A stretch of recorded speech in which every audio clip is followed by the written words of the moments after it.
One step higher. Chapter 1. An unknown destination. Continues the search for wisdom. Immediately we put our hands in her outstretched ones, looking up into her eyes. We had been walking in the midst of our friends, but in an instant had withdrawn from them in consciousness. Whether angels came with invitations or whether they went off to other places, I do not know. One moment we were exchanging impressions with them, the next we were gazing into the angel's eyes, and all else was forgotten. She seemed to move backward, opening her arms to embrace us, then suddenly wheeled, holding us closely to her sides, speeding off from the plain between at almost breathtaking pace we had ever known. Through the void we went, quickly becoming immersed in the strange blue light. I could not see Janet, nor she me, but I kept glancing up at our exalted angel guide, wondering where she was taking us, yet feeling content wherever it should be. After a long time, in which we must have covered an immensity of space, she suddenly met my eyes. "Well, where do you want to go?" I was all confused. The wonders of the circle of prayer, the extreme closeness of the angel, and our swift journey through the void may excuse it, perhaps. I just looked up and whispered, "To the eternal throne." The moment I had uttered the words, I knew their foolishness and temerity. I tried to snatch them back, but it was too late. Janet's gasp of astonishment did not make me feel any easier, and I glanced up almost fearfully at our angel guide. She was smiling. Suddenly all that impression of majestic power had melted away. She seemed like a tender mother, and certainly I felt very small indeed. "My son," she murmured, drawing me even closer to her side, "I have not reached the eternal throne, only the highest," and her voice died away, as did the angel's when he spoke his name. "Oh, tell us about it," Janet implored. "Just a little. We have seen the spiral steps rising up from the hall of audience. We have even seen the king descend from the region of the Father's light. Tell us just a little more." "Well," said the angel, "I will do my best." She spoke in such a homely way that I wondered how it was that we could ever have been in awe of her. So as we sped on through the blue light of the void, she began. "The eternal throne is not composed of substance, as you knew it on earth. It is made up of angels or chariots." "Angels or chariots?" Janet cried, and I looked up startled. "Angels or chariots," our guide repeated composedly. "Have you never read the verse in the Holy Book? The chariots of God are 20,000, even thousands of angels. Many angels flying in a group appear to be chariots, you see, and are likened to them. Why," and she smiled at us quizzically, "did you imagine that the chariots were earth carriages with wheels?" "No," I said in confusion, and Janet added, "I suppose we did not think of it at all." "Ah, children," said our angel, "what deep knowledge and wisdom is hidden in the Holy Book, and yet how few see and understand." We were silent for a while, and then she continued. "The eternal throne is composed of a company of angels on whom he delights to rest in wisdom, peace, and love." "No, of course you do not understand, replied to our puzzled glances. "But absorb what wisdom you can. All truth will come to you eventually, you know." "What of the spiral steps?" I asked. "The steps that go up to the foot of the throne are really degrees," she explained. "Each step is a little company of angels who have reached a certain degree, and of course the most exalted ones are very near to the Father." "Can one ever climb?" Janet asked. "As a man grows and longs more and more ardently to draw near to the Father," our guide replied, "his desire attracts the lowest degree among the company of throne angels. These take him under their wing, as it were. They teach him and gradually initiate him into their degree so that thereafter he may visit them whenever he wills. Later on, the next degree of angels take him up, and so it continues while he advances closer and closer to the light. Those who have climbed to the heights tell us that the base of the throne there appear to be 3 great pillars, and that these pillars sometimes glow with a mighty radiance, so great that even the highest angels veil their faces. When I asked them the meaning of these pillars and their light, they said they did not know, except that upon the pillars there appears to be emblazoned first the name of our King, then the name of the creative spirit, and on the third the name of the Great Mother. But these are deep mysteries, and they are unable to tell any more, even if they could. After this there was a very long silence. The swift motion was most restful, and I had become drowsy with my musings when the angel suddenly asked, as though she had not spoken the question before, "Well, where do you want to go?" This time Janet answered, voicing the thought for both. "Wherever you desire to take us, dear angel." 2. The place of meeting. "I must confess I have a destination in view," our angel said. "I think it will please you. It certainly will surprise you. It may even startle you." "What can it be?" Janet and I spoke together and leaned forward to exchange a sudden glance. "It is the place of meeting." For a moment we were disappointed. After all, it did not sound so very startling compared with the wonders we had seen and heard. However, before we could speak, our guide continued, "It is not the title of this place, but its nature and position that makes up the surprise." At once we were all attention. In the short silence that followed, I was dimly aware that our angel had turned swiftly and was cleaving upward. "Tell us," Janet pleaded. "You're going to visit a place that no man can visit alone." "Then how can we?" I began. "Do you mean because you are with us?" "Yes," she interrupted. "Men can only come to this place through the invitation by the power of an angel." "I understand the first part," Janet said, "but what does 'by the power of angel' mean?" "You do not perceive that I am holding you closely by my sides? You are travelling on my power." "Oh!" This was surprising, and something of awe we had felt at first returned to us. But the angel continued, "If it were not for this, you could not enter into this zone at all. You would have to be forced to remain in the lower void." "Is this not the void?" I asked in astonishment, looking around at the blue light. And now I perceived that it had darkened considerably and that the air was much colder. "This is the higher void," our guide explained. "Only angels can travel in it, or men who come on an angel's power." "Where does it lead?" Janet asked eagerly. The angel's arms tightened around us as though in reassurance. "To another sphere." "Another sphere?" I exclaimed with a sudden recollection of science lessons of Earth. "But I thought there was no atmosphere for men." "For men of Earth," the angel corrected. "And remember, even you must travel on my power." This information caused us so much surprise that we were silent for a long time. Vainly I extended my sight, trying to pierce the blue haze. It was now the colour of the sky on a summer evening, with here and there a brilliant light far above us, which I took to be a star. The cold air did not cause us any discomfort. Indeed, it was most enjoyable, having a bracing effect which made our journey a grand adventure. We were still soaring upward and must have covered a vast distance by now. Once we were streaked by something that moved like light and was the colour of flame. "There goes your chariot," said our angel, and by her voice I knew that she smiled. "Angels?" I asked. "Angels and men. From time to time we angels act as messengers or vehicles, bringing men to this place of meeting or taking them back again. Those we passed were taken under the power of 2 of the great ones." "Could they not travel alone?" Janet asked.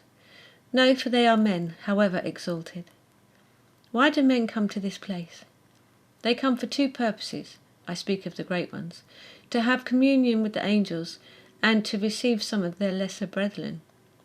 "The animals?" I gasped. At this our angel laughed outright. No, you are the lesser brethren of the great ones.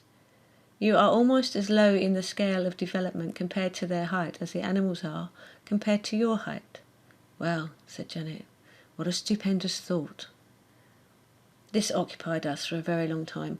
I thought of that squirrel sitting eating his nut in the touchstone and watching us from his place in the tree.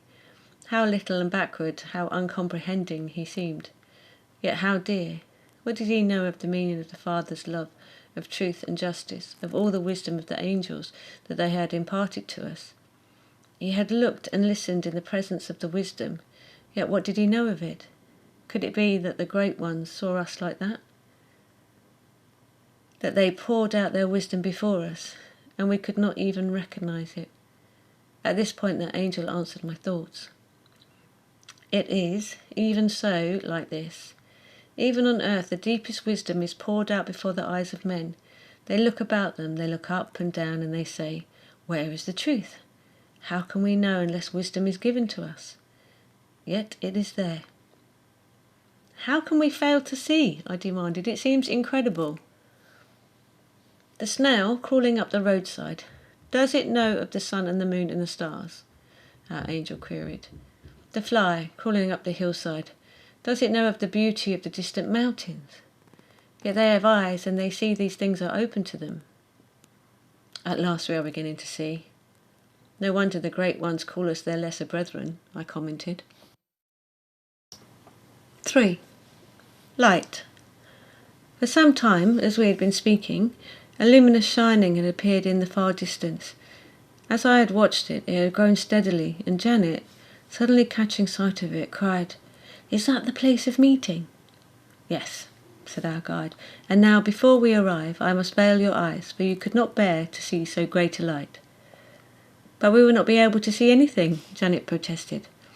"Oh yes, you will." She took from her shoulders 2 portions of thin material and swiftly bound them about our eyes. At once the luminous shining became fainter, but it soon grew bright again as we approached, and by the time we alighted it was brilliant. "Wise angel," I said gratefully, "we did need the veils." We found ourselves walking over ground that shone like glass, with the light behind it, but it was more yielding than glass and pleasant to our feet. It stretched before us for a great distance, but here and there were narrow paths winding off into cool depths of closely growing trees. The contrast between the light and the shade was splendid, and a little awe-inspiring too. As we walked along, our guide, who had now released us, asked, "Have you considered who it is you would like to see?" I did not hesitate a moment. "Moses," I said. "There is another I would like to see even more. Oh, so much." It is before I could complete the sentence, Janet exclaimed, "St. John." We sobered at once at these words. Suddenly the immensity of our request was borne in upon us. We walked on silently until our guide asked with the utmost gentleness, "Is there no famous one you desire to see? Some great king, long past from earth, or a musician, perhaps, or a writer, or a great orator?" "No," we answered in a breath. "No one at all?" persisted our angel. "Think now." We did so, but all our thoughts led to one. "Only—" Janet's voice faltered and died away. There was another long silence. Then we heard our angel draw in a deep breath.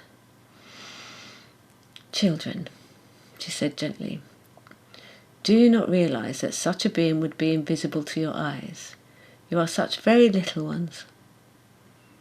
"Do you mean they would not let us see them?" Janet asked urgently.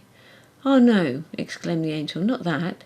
Think how tender the heart of man is towards little things, helpless little things like babies, kittens, chicks. Their very smallness captivates the heart. No, these great ones love their lesser brethren." "Then why?" I began, but our guide answered my question before it was framed. "This great light is but a glimmer of the shining of their glory. You can scarcely bear it now, though your eyes are veiled. You understand?" "Then you mean," Janet whispered, "that we would be dazzled and blinded by their glory?" "Yes." Rather sadly, Janet and I began to think of someone else we would like to see, but in a moment our angel swept all such thoughts from our mind. It has always been the practice of the Great One to veil themselves that the eyes of the lesser brethren might see them. We looked up with dawning hope, and she continued, "In eternity, all is now. All that has been is, you know. Eternity is a circle, and we stand within it." We strove to understand, but failing, I asked, "Will you tell us more simply? We do want to know." The exalted being cannot show himself to his lesser brethren as he is, but he can veil himself in the mists of time. The fishermen of long ago saw a young lad, pure and beautiful to look upon. Her voice died away. Taking us each by the hand, she suddenly turned off into a narrow path, and following it we were soon in the depths of the wood. The light came to us more faintly, streaming through the trees like earth moonbeams. The angel paused. "Here," she whispered, "in the shadowed glades it is possible." Again her voice faded, then grasping us by the shoulder, "Go, follow the path, fear nothing, I will await you and pray." Breathless with awe, we turned our steps to the deeper shadow. The great trees seemed to lean over us protectively. Our hearts were light. 4. Shade. When we at last rejoined our angel, we had nothing to say to her at all. She took one look at our joyful faces, and then wordlessly guided us along the woodland path, out into the luminous shining. Very soon we were held to her sides, winging our way downward through the higher void. When we had covered a sufficient distance, she withdrew the veils from her eyes. As she took away her arm from me, I had a moment of panic, but I soon found I was perfectly safe and in no danger of falling. "It is not to uphold you," she explained, answering my thought, "but to give you the power of perception." On our way back, we passed several of the chariots streaking towards the light. I looked at them with awe, wondering what great ones were being borne to the place of meeting. Once we passed 2 people with an angel between them, like ourselves, and for a moment I shared their happiness in anticipation of that which was to come. Down, down, we fled through the vast blue light, and gradually I saw that it had grown lighter and that small clouds were drifting by. Then I knew that we were near our destination. This time that angel did not ask us where we would like to go, and Janet and I, linking thoughts, wondered at this. Presently she enlightened us. "You would not choose to make this visit that is to come," she explained, "but you would not be true students if you turned from the shade to behold the light only." By this we realized that this was not to be a happy visit, and we trembled a little, wondering. As we advanced, I noticed that the clouds darkened, and when we arrived, I noticed a great plain with no vegetation on it, and a short distance away, the shore of a vast sea. Overhead, the sky glowered orange, grey and black. It looked a desolate place indeed. We alighted and began to walk over the rocky ground towards the water.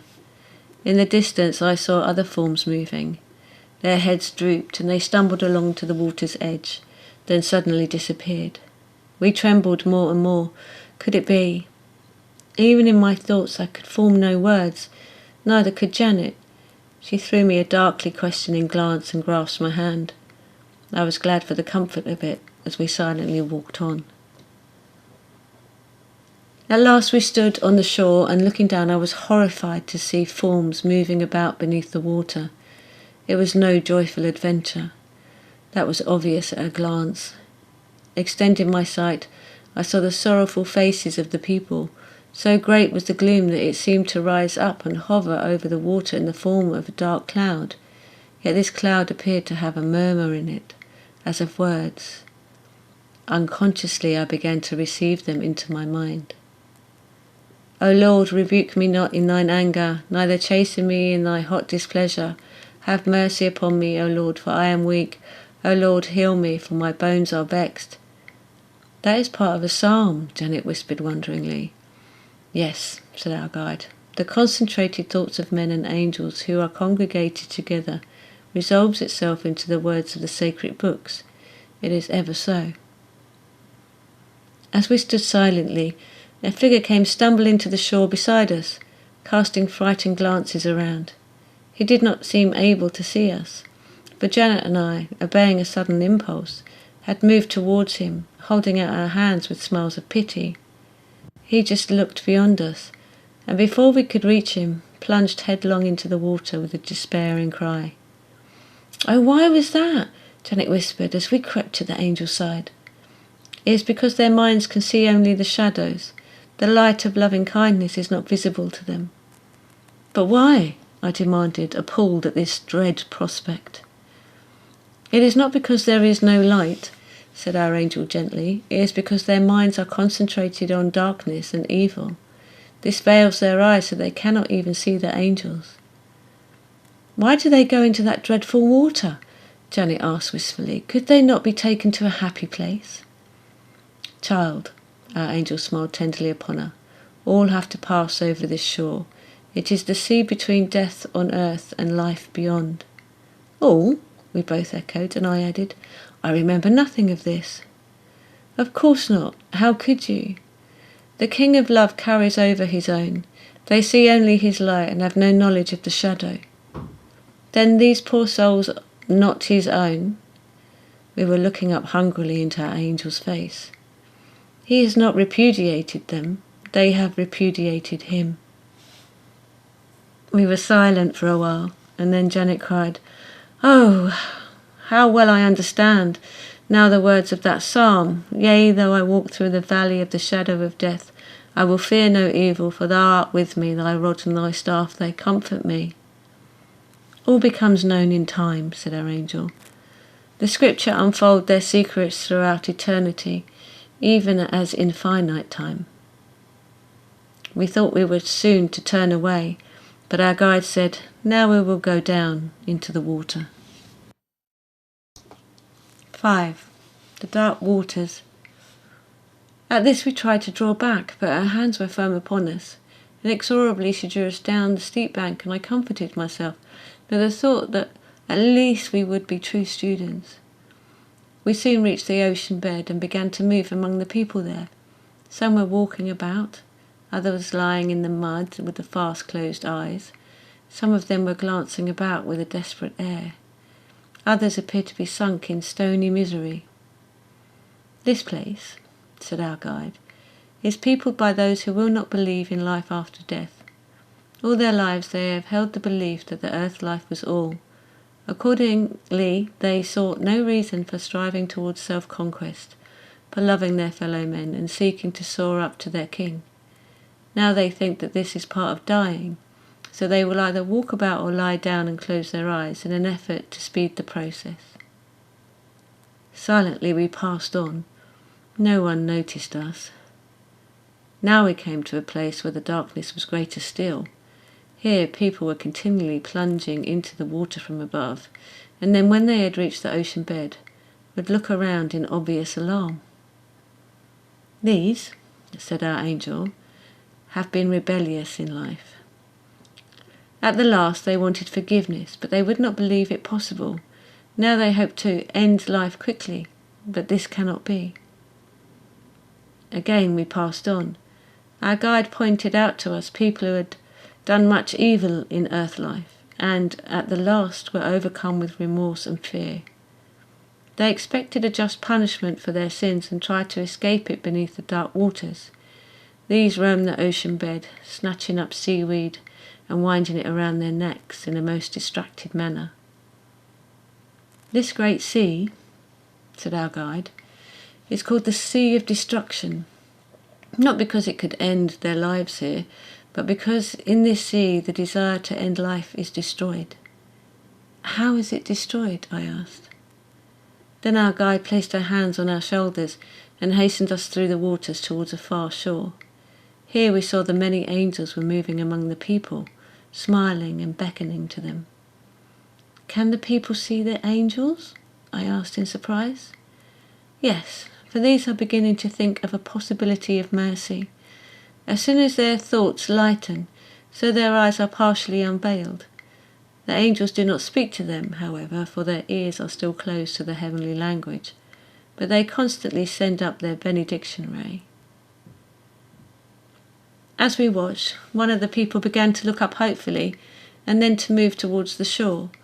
Immediately an angel hastened to take his hand, tenderly guiding him towards the dry land. Another and another followed, and our hearts were lightened. What happens to them then? Janet asked. There they learn that life cannot and will not end. When they have fully accepted this, they begin to consider the life they have spent on earth, and if they are penitent and believe we tell them of the Father's love, which is the same thing, they are taken through the various stages which lead to their term of reparation. There are some, our angel said sadly, who still refuse to believe, and these rush back into the sea again. Is there hope for them? I asked. Our guide smiled. There is still the shore. Come and add the power of your prayer, for we are going to charge the sea with blessing. Janet and I joined a company of angels who were all moving to one side. Presently we emerged from the water and climbed 5 steps up the flower-starred bank.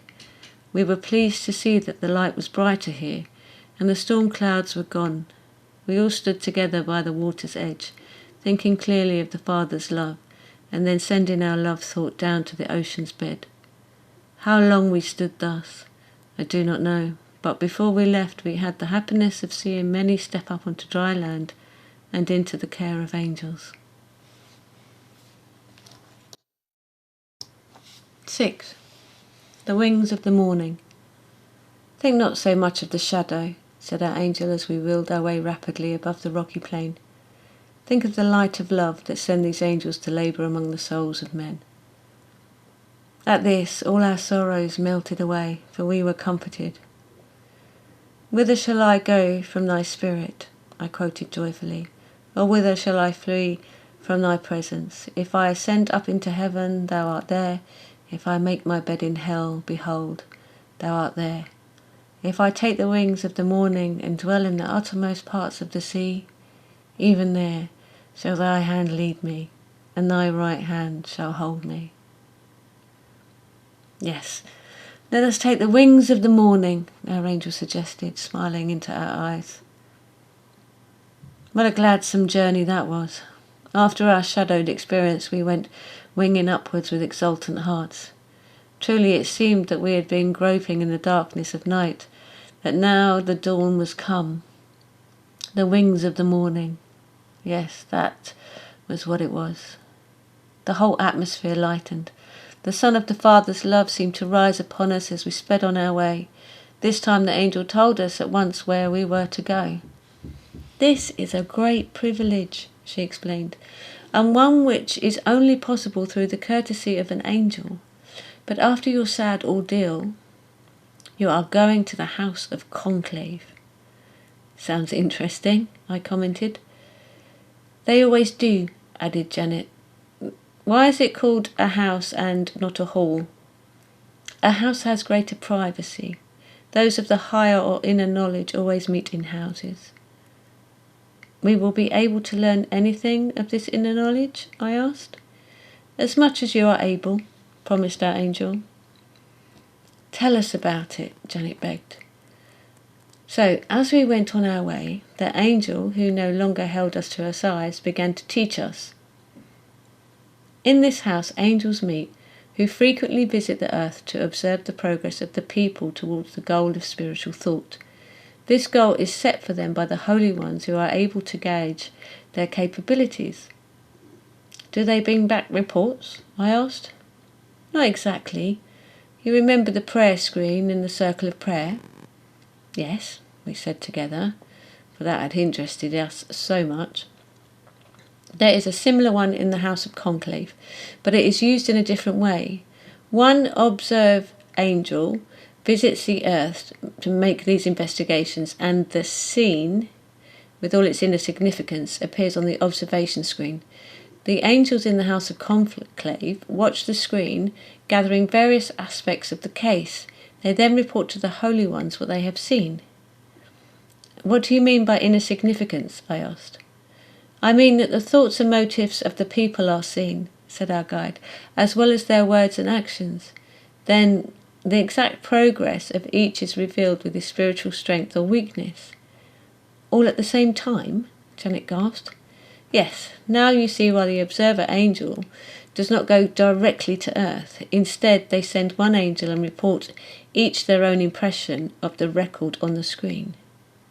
What wisdom, I commented, with a quick lift of the heart to the Father's love. All is wisdom, said the angel solemnly. Now, you see how privileged you are. You are to be allowed to be present when some of the records are unfolded on the screen. Now, this is the House of Conclave. In a moment we found ourselves walking along a path. On either side were flower gardens of great beauty. Some of the flowers were familiar, but as I stooped to examine some strangers, our guide explained that they here grew every flower that bloomed in every season on earth. No wonder there is such a profusion, Janet said delightedly. This is the loveliest garden I've ever seen. Some of the lower angels visit the Hall of Gardens and learn from the people there. Then they come here to tend the flowers. I do not look so surprised. Angels learn much from men. Before we could reply, she had a finger on her lips to warn us to be silent, and looking round, I saw that we had entered the house. At first glance, I thought it was a long green carpeted room with pillars down either side. Then I saw that the carpet was made of grass and flowers, and the pillars were tall trees. Their branches met overhead to form a roof, and the whole effect was one of restful beauty.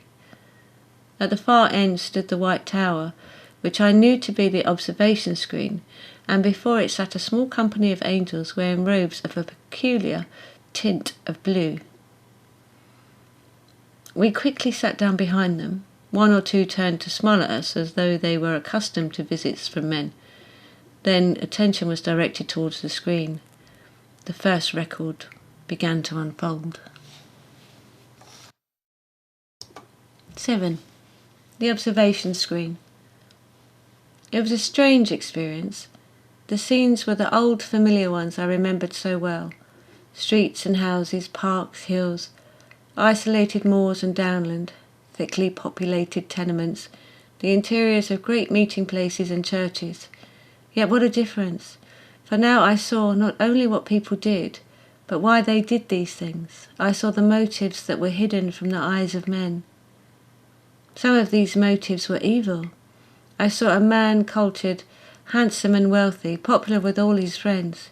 He went about visiting the houses of people he employed, smiling and distributing gifts, asking solicitously after the welfare of their children.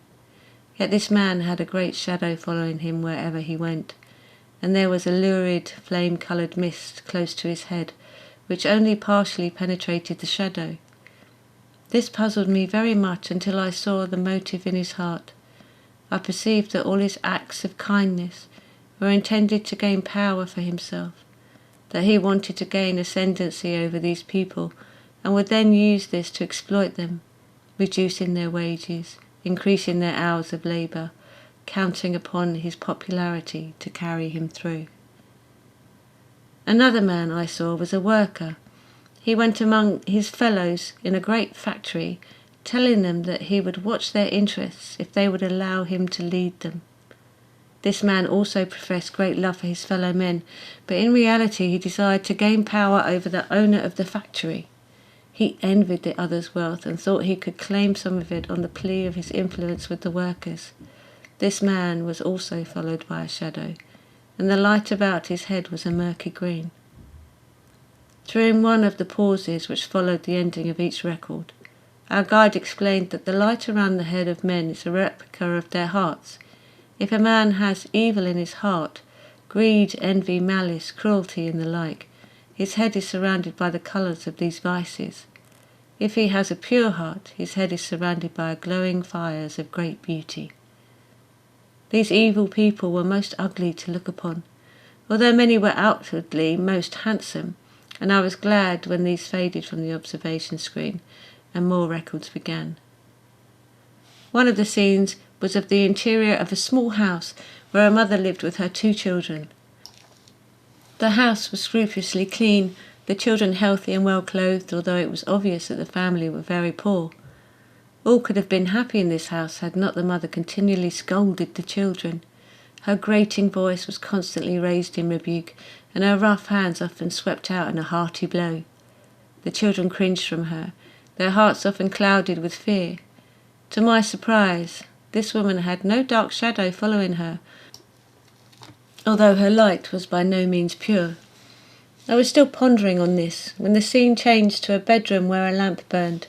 The door slowly opened and the woman entered with dragging step. Wearily she drew the blinds, removed her shoes, and then went to kneel beside the bed. "Father," I heard her pray, "help me be a good mother to my children. I had so little chance. No one bothered to educate me, to correct me or tell me how to live. Is it any wonder that I fell into sin and brought these fatherless children into the world? Help me to wipe out my sin by being a good, firm mother to my children." The scene faded out and I wondered no more. Another record shown upon the screen was enacted inside a church. It was bare and ugly, with white walls, plain windows and rows of wooden benches. In the pulpit a man leant on the rail, shouting excitedly. His face was shadowed with passion as he thumped one fist onto the other, crying out to the cringing congregation such words as death and pain and doom and punishment. All the people sat in awe, their eyes fixed unwaveringly upon him, except for one woman at the side. She turned constantly, gazing around the building, listening to the song of the birds outside the window, shuffling her feet. When the people rose to sing a hymn, she did not even open her book, but stood mute, with stony face. I saw that those about her made judgment in their hearts. They thought she had no care for anything. Then I looked at the within, and I saw her thoughts.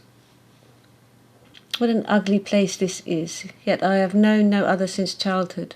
Those birds, they are beautiful. How sweetly they sing. There he goes, all about doom again. Is there nothing else? No tenderness, no understanding nor love? Those birds, they seem happy. Anyway, God is love. Yes, we are told that. Where is he then? Doom, punishment, pain, fear. Oh, where is love? Thus the scene after scene came before our eyes. As I watched, I was filled with a great amaze. The holiness of life. Yet, despite all the mistakes and confusion, people's motives were very often good. So often that I was presently astonished and found myself smiling. How they judged one another, these little groping men of earth. Yet how much was true and good in their hearts. They did try. Oh, how could they be helped to see the way? As usual, our dear angel answered our thoughts, for Janet had been thinking along these lines too. "The angel does not only observe," she whispered. "Into each place he visits he pours a great power of blessing, enlightening it with the knowledge and wisdom they most need. That mother will learn to be more gentle with her children. That preacher will learn to speak of love. Those leaders in the great parliament will be strengthened to hold to the right. Those afflicted ones in the hospital will have new patience dawning in on their lives." "And the evil ones?" I asked. "Ah, those who are followed by the black shadow make little progress," she said sadly. "It is a barrier they put up between their hearts and the light of truth. But it will be pierced." "Ah, how holy the world is!" Janet cried, voicing the thought for both of us. Our guide smiled. "Do you wonder any longer that we angels labour so hopefully for men? You see, we see their innermost hearts. Yes, the world has much more good in it than the world itself knows."